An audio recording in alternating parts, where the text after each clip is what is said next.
One of the skills you'll have to master in the study of maths is comparing numbers, quantities, and values. In today's nugget, I'll share with you the symbols that we use for comparing numbers, quantities, and values.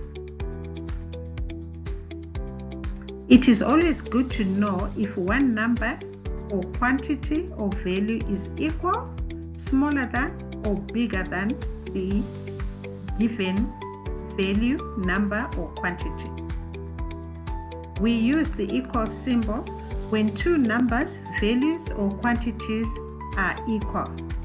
On the left side, we have 4,321, and on the right side, we have 4,321. So the values are equal, so we use the equal symbol.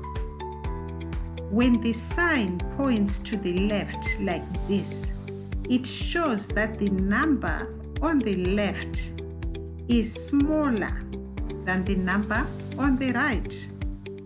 Think of it like an arrow pointing to the smaller number.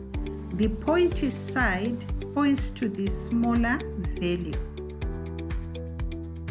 The sign opens towards the bigger number and points at the smaller number. So 2,431 is greater than 1,424. So the symbol or the sign opens towards the 2,431. Always remember the small pointy end always points to the smaller number, and it opens towards the big number. The kids-friendly analogy will be to imagine it as a hungry crocodile.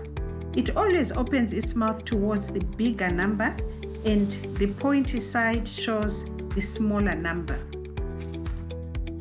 Thanks for watching this nugget. Keep watching Think Tree Nuggets, where we continue turning tricky concepts into simple, easy steps. Keep growing your maths mind. Subscribe to Think Tree Maths for more learning nuggets.